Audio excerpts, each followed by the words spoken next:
The text came on a Wednesday afternoon while I was reviewing quarterly reports for Meridian Hospitality Group, my event venue and restaurant management company. Lisa, I've made my decision about the wedding. Don't bother coming. Rachel and I don't want failures. They're bringing down the mood. This is our perfect day and we can't have you ruining it with your negative energy. David. I stared at the message for a moment, then opened my laptop and pulled up our booking system. Peterson Collins wedding, Saturday, June 15th. Riverside Manor, our flagship venue. Full service package including catering, flowers, photography coordination and bridal suite. Total cost, $45,000. My brother David, who had just uninvited me from his wedding, had unknowingly booked his perfect day at a venue I owned. The irony was almost too perfect. I called my event manager, Patricia, who had been handling the Peterson wedding details. Good afternoon, Lisa. How can I help you? Patricia, I need to discuss the Peterson wedding scheduled for this Saturday. Of course. Everything is progressing beautifully. The bride is thrilled with the floral arrangements, and the catering team has finalized the menu. Is there something specific you needed to address? I need you to cancel the booking. There was silence on the other end. Cancel it? Please, it's Wednesday. The wedding is in 3 days. I understand the timing, Patricia. Lisa, this is a $45,000 booking. The flowers have been ordered, the catering is prepared, the staff is scheduled. Patricia, I'll cover any costs we can't recover. But I want the Peterson wedding cancelled immediately. May I ask why? Has there been a payment issue? It's a personal matter. Please call David Peterson and inform him that Riverside Manor is no longer available for his wedding. Lisa, this is going to create enormous problems for them. Finding a venue 3 days before a wedding is nearly impossible. I'm sure they'll figure something out. After I hung up, I sat back in my office chair looking out at the grounds of Riverside Manor. The irony of the situation wasn't lost on me. For 2 years, David had been planning his dream wedding, while simultaneously making it clear that his sister wasn't successful enough to be part of his new life. David was a marketing manager at a mid-sized firm, engaged to Rachel, a dental hygienist. They were solid, middle-class professionals who had spent months bragging about their elaborate wedding plans and their rise in social status. What they didn't know was that their failure sister owned a hospitality empire worth over $30 million. Meridian Hospitality Group had started 8 years ago when I purchased a failing restaurant with money I'd made from selling my first tech startup. 1 restaurant became 3, then I expanded into catering, then event venues. We now own 12 restaurants and 6 event venues across the state. But to my family, I was just Lisa who worked in restaurants and never settled down. They had no idea that I employed over 300 people and that my venues hosted some of the most exclusive events in the region. My phone rang 15 minutes later. David's number. Lisa. Lisa, something terrible has happened. What's wrong, David? The wedding venue canceled on us. 3 days before the wedding. Oh no, that's awful. Which venue? Riverside Manor. We put down a $10,000 deposit, planned everything around this location, and now they're saying they can't accommodate us. Did they give you a reason? Some bullshit about scheduling conflicts. Lisa, we have 150 guests coming from out of state. The invitations specified Riverside Manor. We can't just move the wedding. That does sound like a difficult situation. Lisa, you work in restaurants, right? Do you know anyone in the event business who might have availability this Saturday? I paused. David, let me understand something. You texted me 3 hours ago saying you didn't want me at your wedding because I'm a failure. Now you're calling asking for my help. Lisa, this is an emergency. I'll deal with the wedding guest list later, but right now I need to find a venue. I see. So when you need something, I'm no longer too much of a failure to talk to. Lisa, don't make this about our family drama. My wedding is about to be ruined. Your perfect day, you mean? The one that would be ruined by having your failure sister there. Lisa, please. I'm desperate. David, I'm confused. If I'm such a failure, how would I be able to help you with your venue problem? Because you know people in the restaurant business. Maybe someone knows someone. I do know people in the restaurant business, David. But I'm not sure why you'd want help from a failure. Lisa, I'm sorry about the text, okay? I was stressed about wedding planning and I said things I didn't mean. Which things didn't you mean? The part about me being a failure or the part about not wanting me there? Lisa. Because those seem like two separate issues, David. Look, we can discuss the guest list after we solve the venue crisis. Right now I just need options. Options? From your failure sister. Lisa, will you help me or not? I looked out my office window at the wedding setup crew preparing the gardens for Saturday's now-cancelled event. David, let me make some calls and see what I can find out. Thank you. Lisa, you're a lifesaver. After hanging up, I called Patricia back. Patricia, the Peterson family will probably be calling other venues desperately looking for Saturday availability. I imagine so. Lisa, are you sure about this decision? They seem like a nice couple and the bride was so excited. Patricia, they'll find somewhere. Can you compile a list of venues that might have last-minute availability? Most reputable venues book months or years in advance, but I can reach out to some smaller locations that might accommodate them. Perfect. And Patricia? When they call here asking to reinstate their booking, the answer is no. We're fully committed to other events. Understood. An hour later, my phone was buzzing with texts from various family members who had apparently heard about the venue crisis. Mom, Lisa, David told me about the wedding venue problem. This is terrible. Can you help them find somewhere else? Kevin, my younger brother, heard about David's wedding disaster. Know any event people who might help? Aunt Margaret. Lisa, your brother is devastated about the venue cancellation. Family needs to stick together in times like this. I found it fascinating how quickly I'd gone from failure who would ruin the perfect day, to family member who should help in times of crisis. David called again that evening. Lisa, I've been calling venues all day. Everything decent is booked. The few places that have availability are either way out of our budget or completely inappropriate for the kind of wedding we planned. That sounds stressful. Lisa, this is a disaster. Rachel is crying. Her parents flew in from California. We have relatives coming from 12 different states. I'm sorry to hear that, David. Lisa, I need to ask you something and please don't take this the wrong way. What's that? Do you think there's any way Riverside Manor might reconsider? I mean, if we offered more money or agreed to different terms. I don't know, David. Why don't you call them and ask? I did call them. 3 times. They keep saying the decision is final and they can't discuss it further. Lisa, you don't think this has anything to do with our text conversation earlier, do you? What do you mean? I mean, it's just a weird coincidence that they canceled right after we had that disagreement. David, do you think I somehow convinced a high-end event venue to cancel your $45,000 wedding because you hurt my feelings? When you put it that way, it sounds ridiculous. It does sound ridiculous. You're right. I'm just stressed and looking for explanations. David, can I ask you something? Sure. What do you actually think I do for work? You work in restaurants, right? Like management or something? Something like that. Lisa, why are you asking? Just curious how you see my career. Look, I know you work hard and I'm sure you're good at what you do. But Lisa, you have to admit that your lifestyle isn't exactly traditional. How so? You're 32, you live alone, you work all the time, you don't have a family. And that makes me a failure? That's not what I meant. David, what did you mean when you called me a failure in your text? David was quiet for a moment. Lisa, I was stressed. Wedding planning is crazy and Rachel's parents have been asking about family dynamics and what? And I guess I felt like having you at the wedding might raise questions about why you're still single, why you don't have a more conventional career, why you're different from the rest of us. Different how? Lisa, you know what I mean. Kevin is married with kids.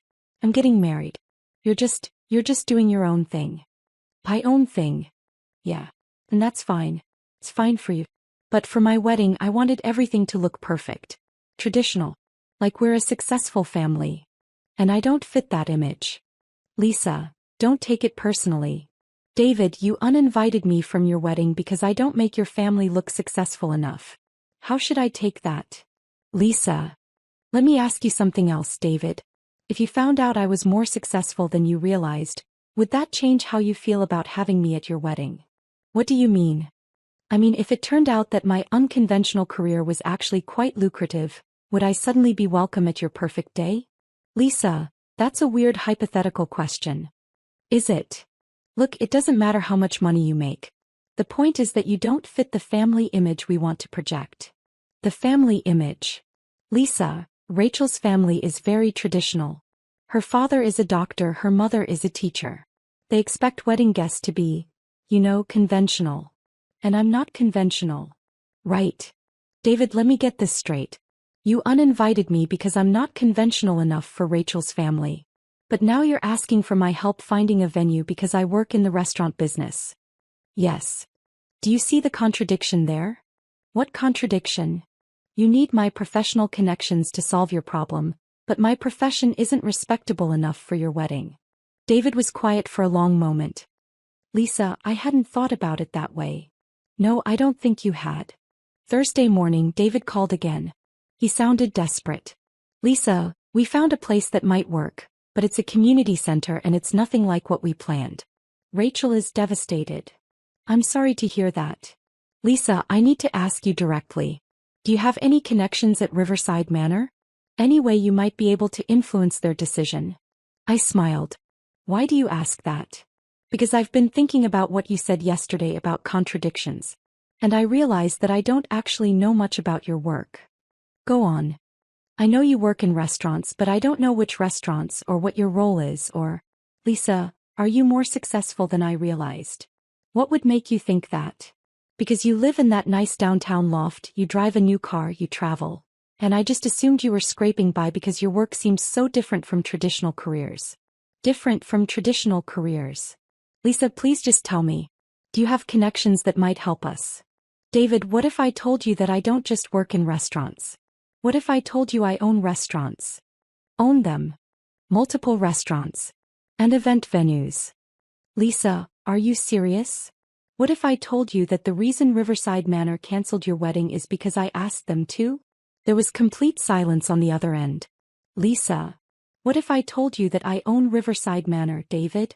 That's impossible. Is it? Lisa, you can't own Riverside Manor. That place is worth millions. It is worth millions. Several million, actually. Lisa, stop joking around. This isn't funny. I'm not joking, David. I own Meridian Hospitality Group. We own 12 restaurants and 6 event venues, including Riverside Manor. You're serious. I'm serious. Lisa, that means your failure sister canceled your perfect wedding because you didn't want failures bringing down the mood. Oh my God. Your failure sister who owns the venue you booked for your dream wedding. Lisa, I had no idea. Of course you didn't.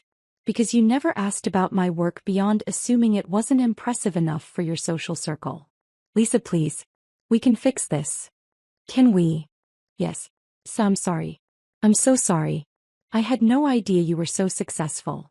David, I'm curious. Are you sorry because you hurt my feelings or because you found out I'm wealthier than you thought? Both. Lisa, I'm sorry I called you a failure. Are you sorry because it was mean or because it was inaccurate? Because it was both. So if I had actually been a failure, it would have been okay to uninvite me? No.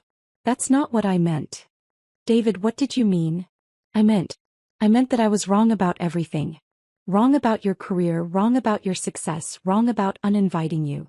And if you had been right about my career? If I really was struggling financially and living an unconventional life?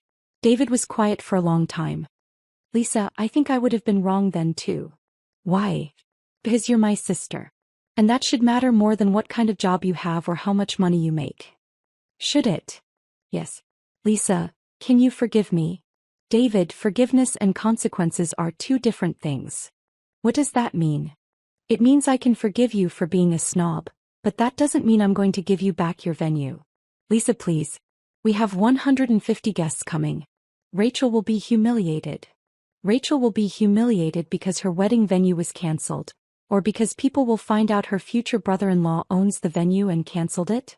Lisa. Because those are two different types of embarrassment, David. Lisa, what do you want me to do? I want you to understand that actions have consequences. I understand. Do you? Because 3 days ago, you decided your sister wasn't good enough for your wedding. Today you're asking that same sister to save your wedding. Lisa, I was wrong. About what? About everything. About you being a failure, about you not fitting our family image, about uninviting you. And what changed your mind? Finding out how successful you are. So you only respect me now because I have money? No. That's not. Lisa, that's not what I meant. What did you mean? I meant that I should have respected you before I knew about your success. Why? Because you're my sister. David, I want to ask you something and I want you to think carefully before you answer. Okay. If I wasn't wealthy, if I really was struggling financially and living an unconventional life, would I still deserve to be at your wedding? David was quiet for a long time. Yes. Why? Because family is about more than money or social status. Is it? It should be. David, do you think Rachel's parents would judge me less harshly if they knew I owned the venue where their daughter was supposed to get married? Probably. And does that tell you anything about what kind of people they are? Lisa, I think I see your point. What's my point? That if people only respect you because of your wealth or status, then their respect isn't worth having. And that I was trying to manage other people's shallow opinions instead of standing up for my family. David, I want you to think about something. What? You're asking me to save your wedding.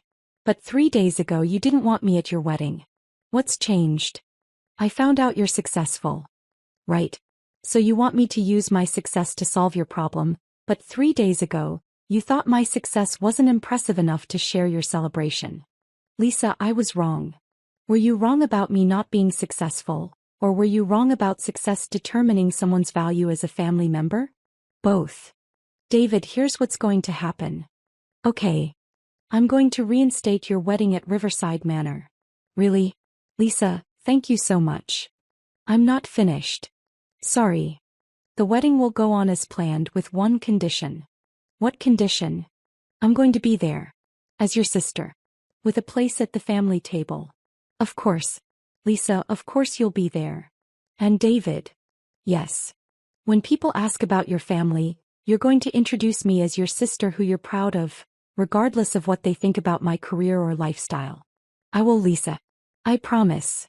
And if Rachel's parents or anyone else makes comments about me being different or unconventional, you're going to defend me. I will. As I am different, David. I chose to build businesses instead of following a traditional career path. I chose to focus on professional success instead of getting married and having kids in my 20s. And those choices don't make me less valuable as a family member. You're right. Lisa, I'm really sorry. David, one more thing. Anything. You're going to tell people that I own the venue. What? You spent months bragging about having your wedding at Riverside Manor. Now you get to brag about the fact that your sister owns it. Lisa, won't that be weird? Why would it be weird? Because people will wonder why I didn't mention it before. And what will you tell them? The truth. That I didn't know how successful you were because I never bothered to ask. Saturday arrived and the wedding was beautiful. Riverside Manor looked perfect, the weather was ideal and Rachel was radiant. But the best part was watching David introduce me to guests. This is my sister Lisa. She owns Meridian Hospitality Group. They own this venue and 11 restaurants. I'm incredibly proud of her. Rachel's father approached me during the cocktail hour. Lisa, David tells me you own this place? I do. It's spectacular. You should be very proud. Thank you. David mentioned that he didn't realize the extent of your success until recently. That must have been quite a surprise for the family. I smiled. It was a surprise because no one ever asked about my work in detail. They assumed that because my career path was unconventional, it wasn't successful. Well, clearly they were wrong. Dr. Collins, can I ask you something? Of course. If I didn't own this venue, if I really was just someone who worked in restaurants and lived an unconventional life, would that make me less worthy of respect as David's sister? He looked thoughtful. You know, Lisa, that's an excellent question.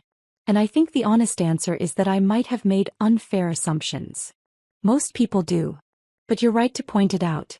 Success comes in many forms and family is about more than professional achievements. During the father of the groom's speech, David surprised everyone.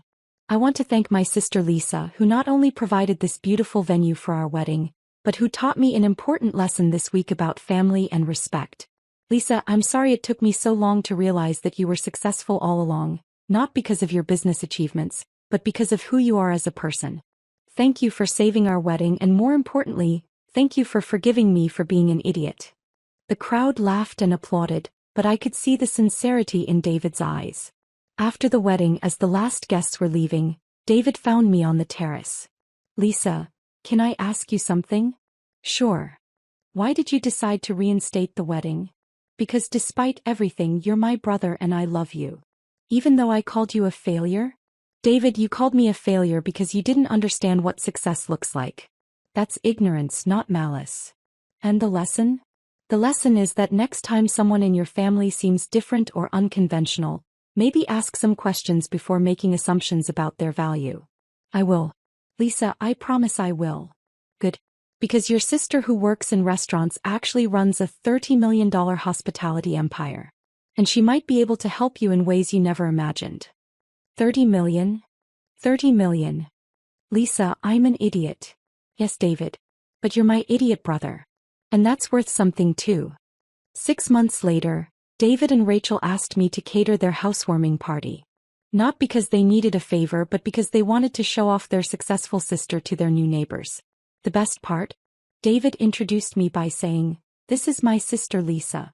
She owns the company that's catering tonight, but more importantly, she's the person who taught me that family is about supporting each other, not judging each other. Success isn't just about building a business empire. Sometimes it's about teaching the people you love to see you clearly, and giving them the chance to be better family members than they've been before." The wedding at Riverside Manor became legendary in our family, not because of how beautiful it was, but because it was the day David learned that his failure sister was actually the most successful person in the room. And I learned that sometimes the best way to teach someone your worth is to let them experience the consequences of not knowing it.